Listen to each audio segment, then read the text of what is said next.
Welcome back to 9 classes and this is Naishree. आशा करती हूँ कि आप सभी लोग एकदम अच्छे होंगे और अपनी पढ़ाई भी ज़ोर शोर से कर रहे होंगे। आज के इस वीडियो में हमें एक टॉपिक कवर करना है जो कि आपके यूपी ट्रिपल एससी पेट एग्जाम में मेंशन किया गया था, ब्रिटिश राज का सामाजिक आर्थिक प्रभाव। आज हम इस टॉपिक की प्रैक्टिस करने वाले हैं। आइए शुरुआत करते हैं। पहला क्वेश्चन आपसे कि विश्वविद्यालय अनुदान आयोग का गठन किसकी सिफारिश पर किया गया था। ये क्वेश्चन ऐसा है जो ऑल टाइम फेवरेट होता है, तो इसमें आपको याद रखना है विश्वविद्यालय अनुदान आयोग का गठन जो है इसकी सिफारिश जो की गई थी वो आपके डॉक्टर सर्वपल्ली राधाकृष्णन जी के द्वारा की गई थी। ये आयोग था एक डॉक्टर सर्वपल्ली राधाकृष्णन आयोग।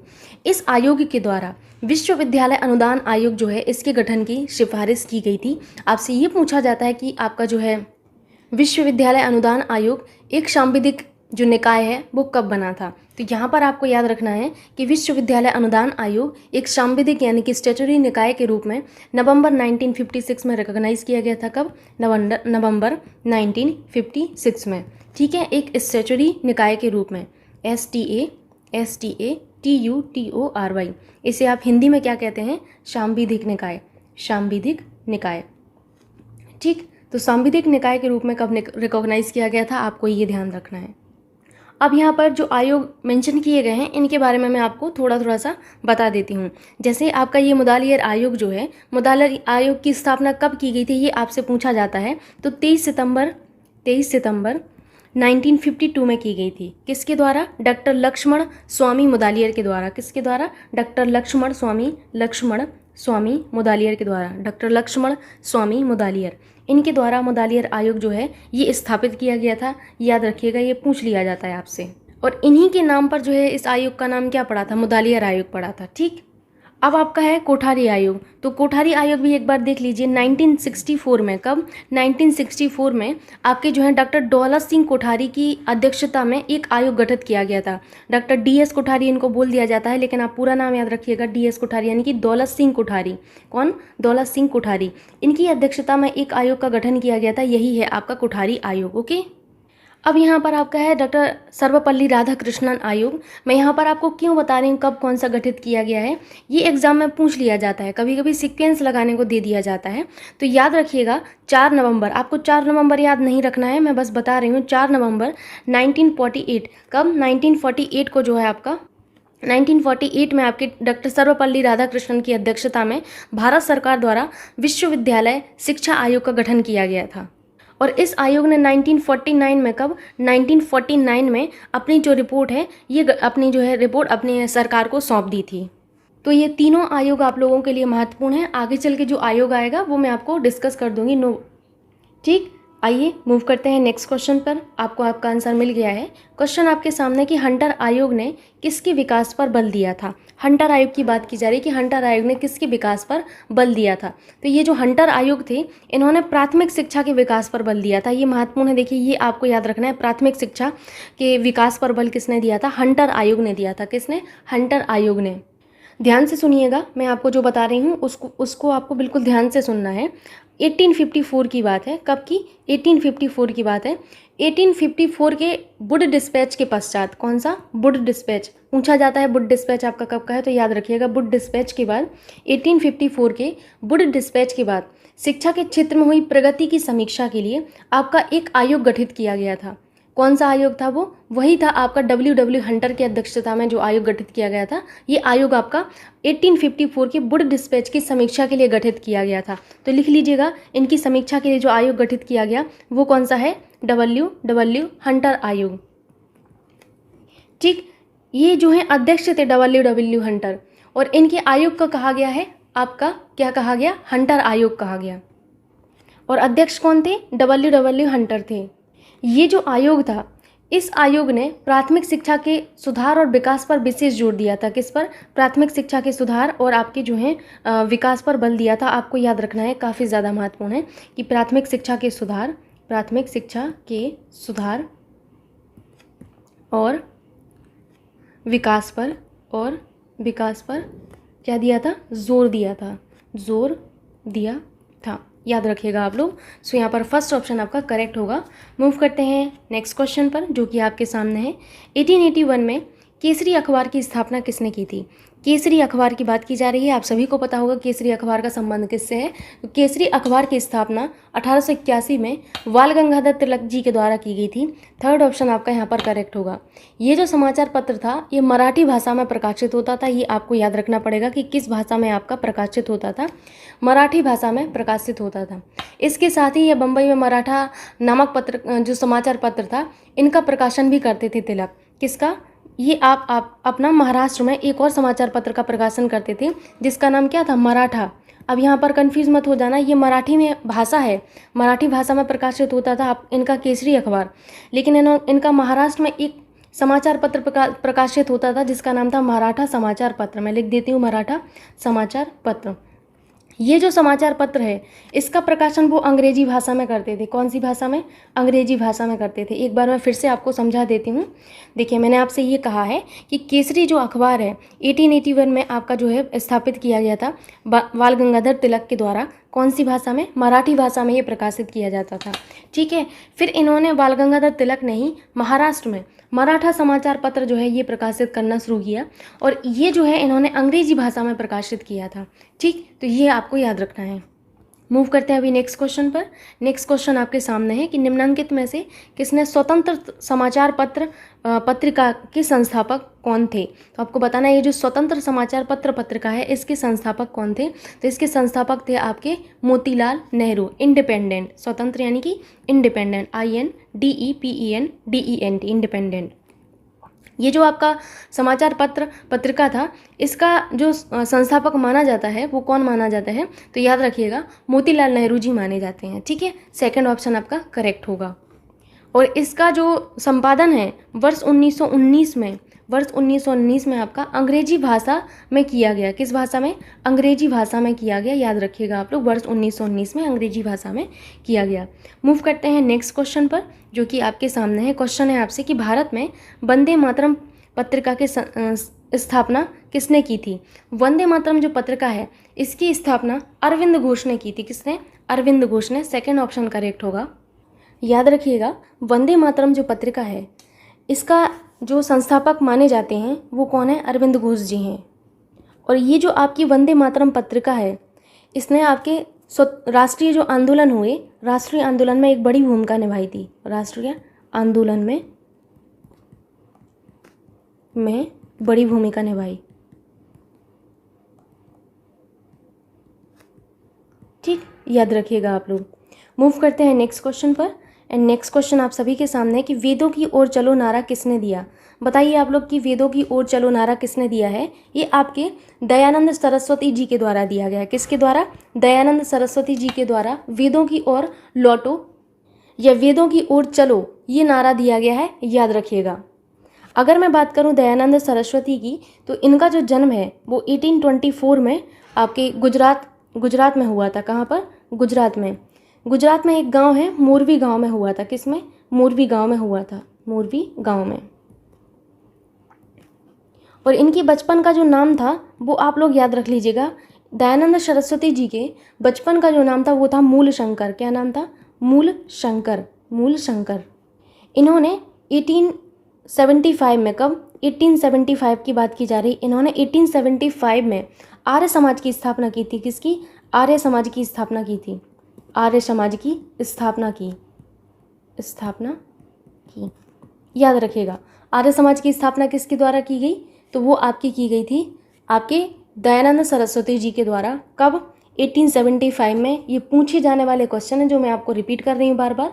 और कहाँ पर इन्होंने स्थापना की थी तो आपको ये भी याद रखना है, कई बार आपसे पूछा जाता है। तो बम्बई में स्थापना की थी। बम्बई, बॉम्बे, मुंबई इन्होंने स्थापना की थी। कई बार आपसे एग्जामिनर जो है इनकी पुस्तक भी पूछ लेता है तो आपको इनकी पुस्तक भी याद रखना है कि इनकी एक पुस्तक थी जिसका नाम क्या था? सत्यार्थ प्रकाश। तो सत्यार्थ प्रकाश जो है किसकी पुस्तक थी? ये आपके दयानंद सरस्वती जी की ही पुस्तक थी। तो आपको याद रखना है सत्यार्थ प्रकाश। आई होप आप समझ रहे होंगे। मूव करते हैं नेक्स्ट क्वेश्चन पर। एंड नेक्स्ट क्वेश्चन आपके सामने है। आप लोग 1 मिनट दीजिएगा मुझे, अभी आपको क्वेश्चन अच्छे से दिख रहा होगा। क्वेश्चन है स्वामी दयानंद सरस्वती ने किस शहर में पहली बार 1875 में आर्य समाज की स्थापना की? आप सभी को पता है मुंबई, या फिर आप बम्बई कहें, ठीक है, या फिर आप बॉम्बे कहें। याद रखिएगा, कुछ एक नाम आपको दिया रहेगा परीक्षा में। मूव करते हैं नेक्स्ट क्वेश्चन पर। क्वेश्चन है आपसे कि आर्य समाज के संस्थापक कौन है। आपको पता है आर्य समाज के संस्थापक कौन है, स्वामी दयानंद सरस्वती। कौन है, स्वामी दयानंद सरस्वती।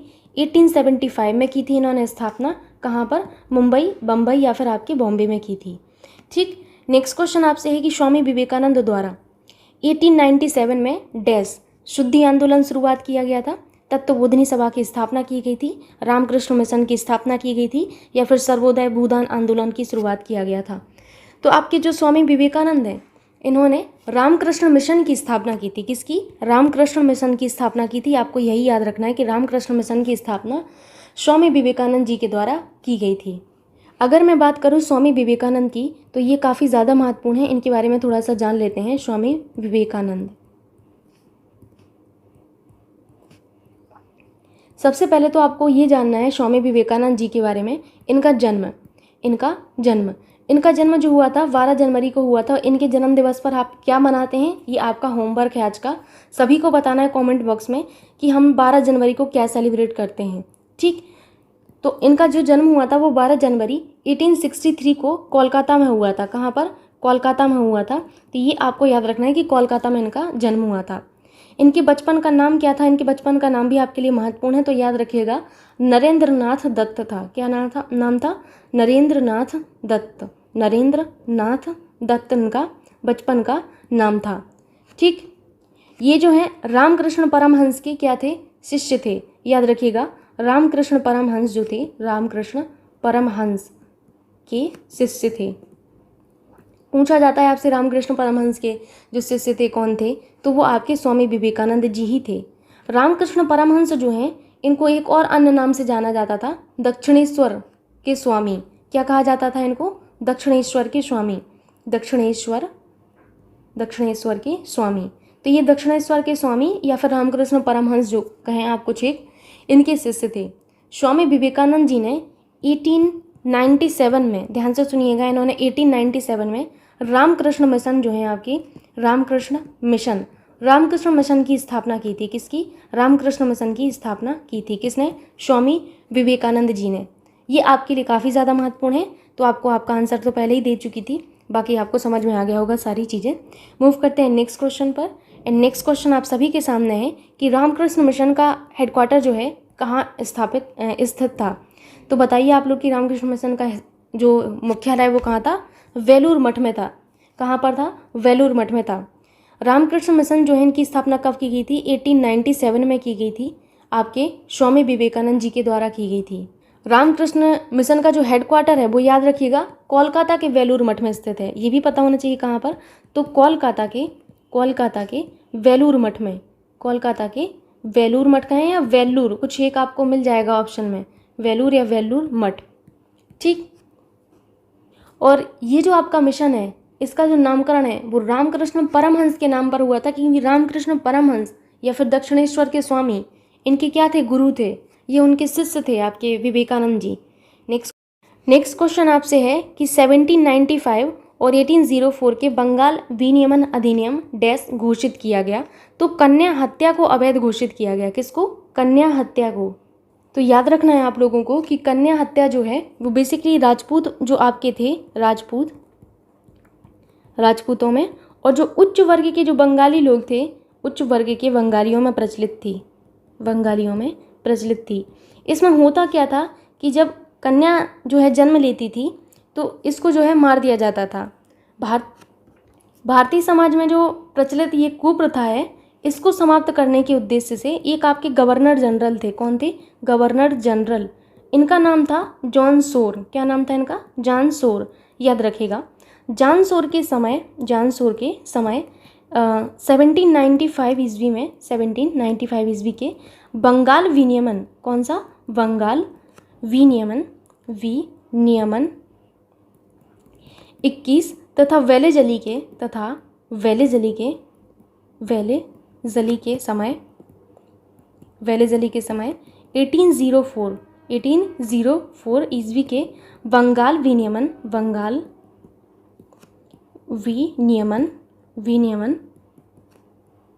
6 के तहत कन्या जो हत्या है, जो शिशु हत्या कन्या शिशु हत्या होगा, कन्या शिशु हत्या, इसको अवैध घोषित किया गया था। ठीक, तो आपको बस यही याद रखना है कि इसको अवैध घोषित किया गया था किस टाइम, आपको पता चल गया होगा। मूव करते हैं अभी नेक्स्ट क्वेश्चन पर। नेक्स्ट क्वेश्चन आप सभी के सामने है। क्वेश्चन आपसे ये है, 1 मिनट। 1891 में BM मालावारी के प्रयासों को तब फल मिला जब सहमति की उम्र अधिनियम को पारित किया गया, जिसके अनुसार 10 वर्ष से कम की बालिका के विवाह पर प्रतिबंध की स्थापना की गई। ये बहुत महत्वपूर्ण क्वेश्चन है, आपसे पूछा जाता है ईज ऑफ कंसेंट एक्ट के बारे में, क्योंकि 1891 में ब्रिटिश सरकार ने BM मालावारी के सहयोग से ईज ऑफ कंसेंट एक्ट जो है ये पारित किया था। और इस एक्ट में क्या था कि इस एक्ट के अनुसार 12 वर्ष से कम आयु की कन्याओं के विवाह पर प्रतिबंध लगाया गया था। तो बहुत बार आपसे एज ऑफ कंसेंट एक्ट के बारे में पूछा जाता है कि एज ऑफ कंसेंट एक्ट कब पारित किया गया, किस किस सहयोग से पारित किया गया। तो यही आपको नोट कर लेना है। एक बार मैं नोट करा देती हूँ आपको। 1891 ईस्वी में ब्रिटिश सरकार ने BM मालावारी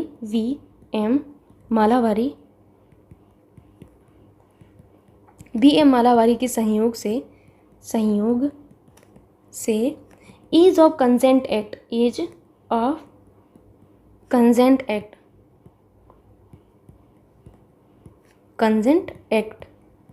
पारित किया। ठीक, इस एक्ट में था क्या, तो ये आपको याद रखना है कि जिसके 12 वर्ष से कम आयु की कन्याओं के विवाह पर प्रतिबंध लगा दिया गया। ठीक है, लगा दिया गया, याद रखिएगा आप लोग। सो यहाँ पर आपका कौन सा आंसर करेक्ट होगा, अब आपको समझ में आ गया होगा कि यहाँ पर 12 ईयर्स होगा, यानी कि 4th ऑप्शन करेक्ट होगा।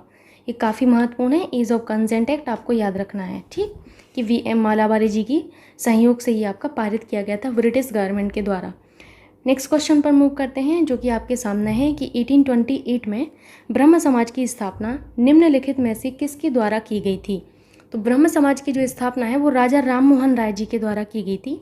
3rd ऑप्शन आपका यहाँ पर करेक्ट होगा। 1828 में, ये आपको याद रखना है कब 1828 में राजा राम मोहन राय ने ब्रह्म समाज की जो है स्थापना की थी। पहले इसको ब्रह्म सभा कहा गया, फिर इसी ब्रह्म सभा को जो है क्या कहा गया था, इसी ब्रह्म सभा को फिर ब्रह्म समाज कह दिया गया था। क्या कह दिया गया था, ब्रह्म समाज। तो याद रखना है कि पहले इसको ब्रह्म सभा कहा गया। तो आपको कम से कम इतना तो पता होगा ही, अगर एग्ज़ाम में आता है तो आप सही कर पाएँ।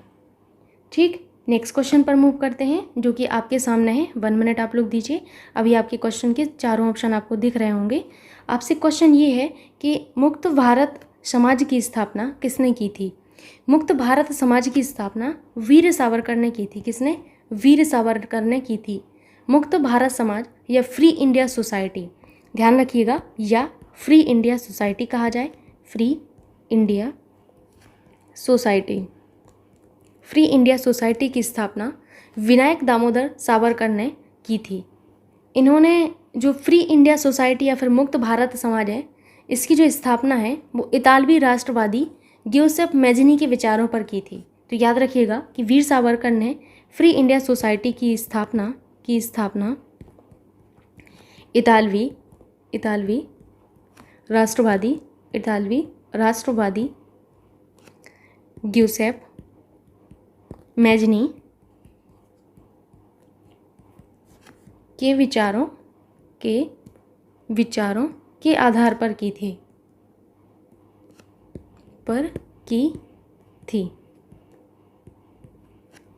याद रखिएगा, आपके वीर सावरकर ने इसकी स्थापना की थी। मूव करते हैं नेक्स्ट क्वेश्चन पर। एंड नेक्स्ट क्वेश्चन आपसे है कि मिलान कीजिए। आपको यहाँ पर मिलान करना है। ठीक, तो अब आपके लिए मिलान करना तो सिंपल हो गया, क्योंकि अभी अभी आप लोग पढ़ के आए कि ब्रह्म समाज की स्थापना किसने की थी, राजा राम मोहन राय ने की थी। तो आपने इससे मैच कर देना है। ठीक है, रामकृष्ण मिशन की स्थापना किसने की थी, स्वामी विवेकानंद ने। तो आपको इससे मैच कर देना है। आर्य समाज की स्थापना किसने की थी, दयानंद सरस्वती ने की थी। सत्य शोधक जो आपकी सभा थी, इसकी स्थापना आपके ज्योतिबा फुले ने की थी। सत्य शोधक समाज कहें, सत्य शोधक सभा कहें, याद रखिएगा ज्योतिबा फुले ने की थी स्थापना।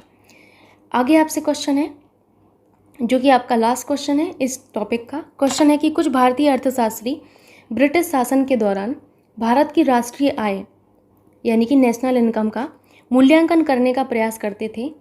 निम्नलिखित में से कौन अर्थशास्त्री नहीं है? तो यहाँ पर आप लोग याद रखना कि ये जो आपके प्रशांत चंद्र महालनोबिस हैं, ये एक प्रसिद्ध वैज्ञानिक थे। क्या थे?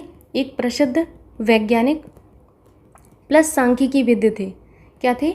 वैज्ञानिक और सांख्यिकीविद थे। सांख्यिकीविद थे।